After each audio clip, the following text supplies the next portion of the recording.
I have been doing SAR volunteer work for 7 years. Post-search gear inspection is one of the most routine parts of the job. You account for every item that went into the field. You check for damage. You log anything that needs replacing. I have done it after probably 60 searches. It takes maybe 20 minutes. Nothing about it should be remarkable. This was after a 4-day search in a remote section of Pacific Northwest backcountry. We had not found the subject. The search had been called off that morning, and the team was standing down at the base station. I was assigned inspection of the recovered gear packs. 8 of them, standard field kit, nothing unusual. I got to the 6th pack. Everything in the first 5 had been exactly what the pre-search manifest listed. Standard. I was moving fast because I wanted to get home. I almost missed it. There was a field kit inside the 6th pack that was not on the manifest. I want to describe it precisely because the description is the part that has stayed with me for 3 years. It was a sealed emergency medical kit. The kind issued to certified field medics, not standard SAR volunteers. Bright orange, unopened. The seal on it was intact. There was a label on the outside. The kind of label you print from a field management system. Barcode, unit identifier, date of issue. The date on the label was 11 months in the future. I stood there holding that kit for a long time. I checked the label 3 times. The date was not a typo. It was not a damaged label.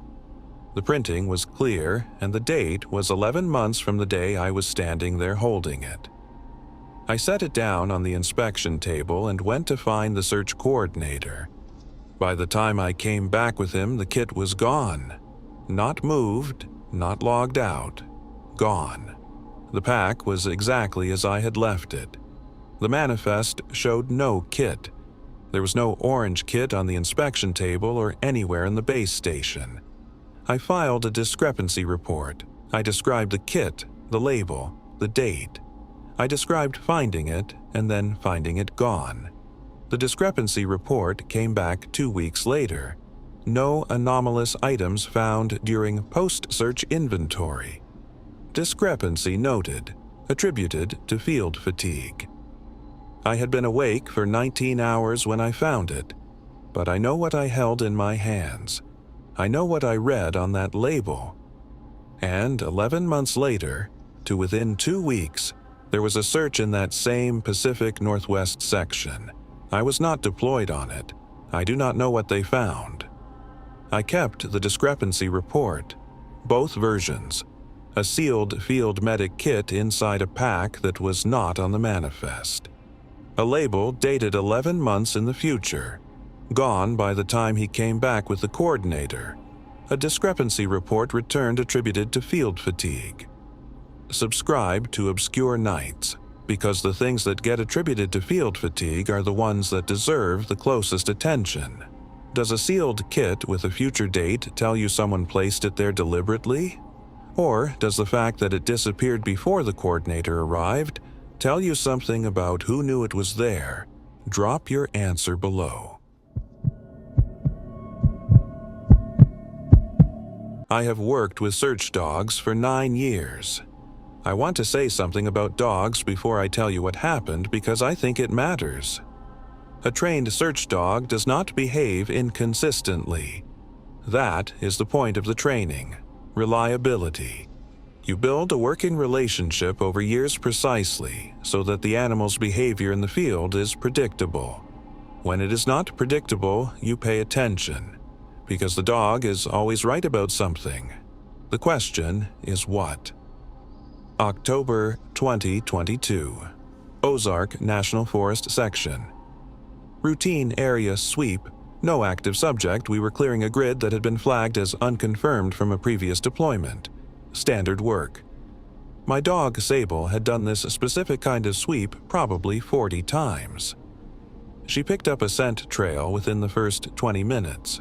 Strong pull, confident direction, the kind of behavior that tells a handler the subject is close and the trail is fresh. I logged it and radioed the grid reference. She pulled us for about a mile. Then she stopped.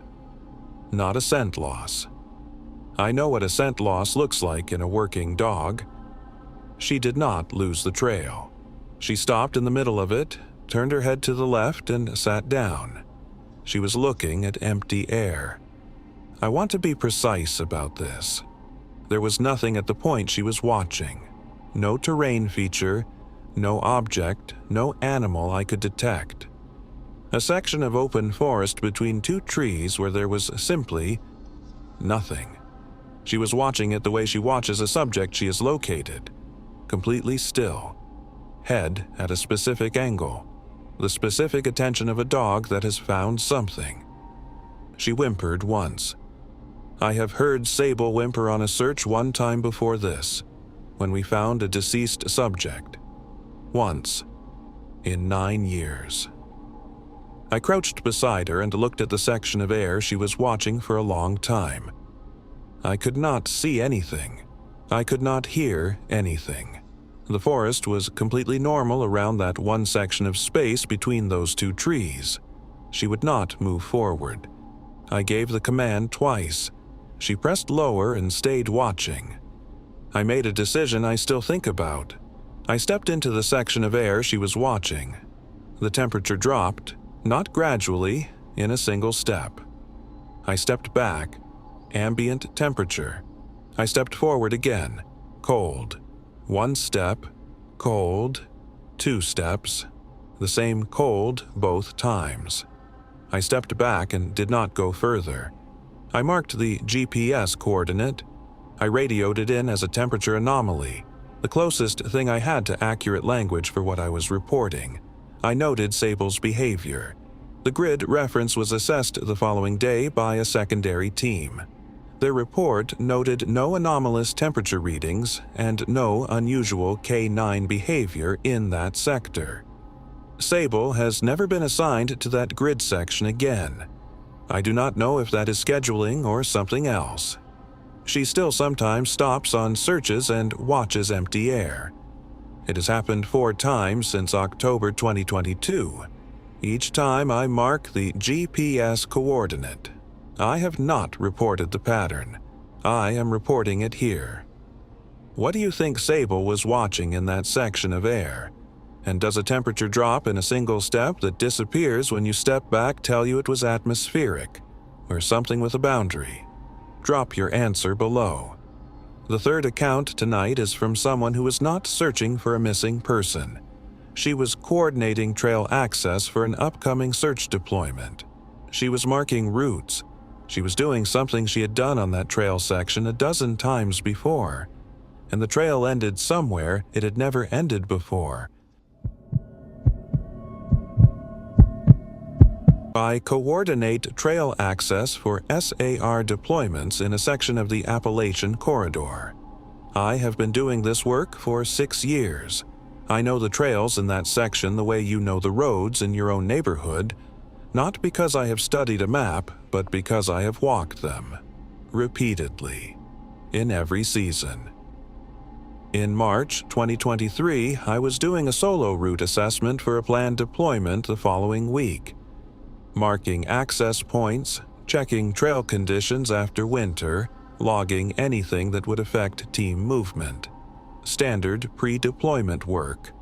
I had been on this specific trail section probably 15 times. The trail ended at a boundary marker I had never seen before. I want to be careful about what I mean by never seen. I do not mean I had not noticed it. I do not mean it could have been there and I had missed it. I had walked that trail the previous October. I have photographs from that walk on my phone. The trail continues in those photographs beyond the point where the boundary marker was standing in March. The marker was a standard federal property post. Dark green, metal with a warning plate. Restricted. Federal property. No trespassing. The kind of post that takes equipment to install. You do not put one of those in the ground with hand tools. It requires machinery, in a trail section that had no machinery access. I stood in front of it for a long time. Beyond the marker, the trail continued. I could see it. but the trees on either side of it from the marker forward were different. Not a different species. I want to be precise about this. The same species, the same approximate age. But the spacing was wrong. The way old growth spaces itself over decades through natural competition, the way a forest earns its gaps, was absent. The trees beyond the marker were correctly spaced in the way of a forest, but they felt placed.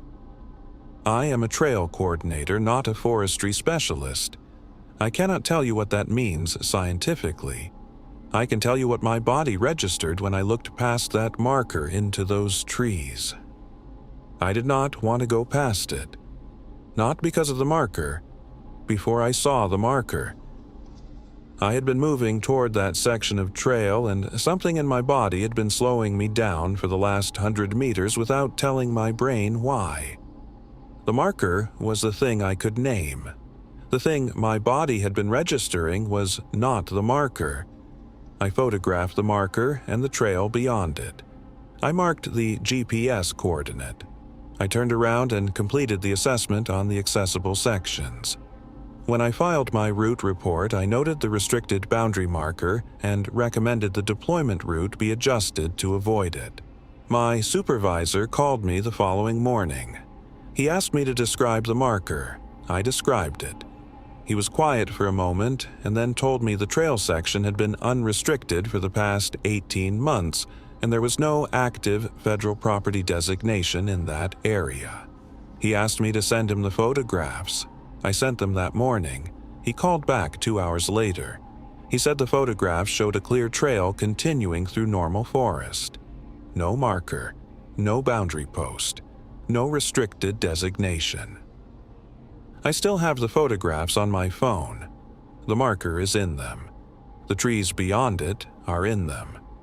I have not been back to that trail section. The deployment the following week was routed around it without explanation. A boundary marker that was not there in October. Trees that were correctly spaced but felt placed. Photographs that showed the marker clearly until she sent them. Her supervisor saw a clear trail. She still has the originals on her phone. Subscribe to Obscure Nights right now, because the photographs that change between your phone and someone else's screen are the ones that should never have been taken. Does the fact that her body slowed down before she saw the marker tell you something registered the boundary before her eyes did? Or does a marker that disappears in transmission tell you someone was watching for it to be found? Drop your answer below. 3 accounts. 3 moments where Standard Field Protocol produced something that Standard Field Protocol had no framework for. The third account raises the most practical wilderness safety point of the 3, and it is one that experienced SAR coordinators emphasize before every remote deployment. Pre-deployment route documentation, before any backcountry SAR deployment or solo trail assessment. Photograph your planned route entry point and the first visible section of trail before you enter. Not during, before. Timestamp on, GPS metadata on. That photograph establishes a baseline for what the trail looked like before you were on it. If you encounter a feature on the trail that was not there on your last visit, a marker, a structure, a terrain change, photograph it immediately with your GPS metadata active. Then photograph the approach to it and the trail behind you. 3 photographs minimum. Approach, feature, behind you. This creates a documented sequence that places you at that location with that feature at that time. Send those photographs to your emergency contact before you leave the trail. Not after, before. A photograph that exists only on your device can be questioned. A photograph your emergency contact received at a time-stamped point during your deployment cannot. The trail coordinator in the third account photographed the marker. The photographs showed what she found. What happened to those photographs after she sent them is a question this channel cannot answer. What she could have done differently is send them somewhere the transmission could not be the last record of them. These accounts are open. The packs were inventoried. The trails were cleared. The reports came back clean. To the 3 people who trusted obscure nights with these accounts, the volunteer who kept both versions of the discrepancy report, the handler who has been marking GPS coordinates silently for 2 years, and the coordinator who still has the photographs on her phone. Your accounts deserve to be heard beyond what the field reports chose to record. Thank you for trusting this channel with them. Follow us on Instagram and TikTok. Links in the channel bio. Every follow keeps these accounts reaching the people who need to hear them. And if you want to support Obscure Nights, we are working toward replacing the AI voice with a real voice actor so these stories sound the way they deserve to sound.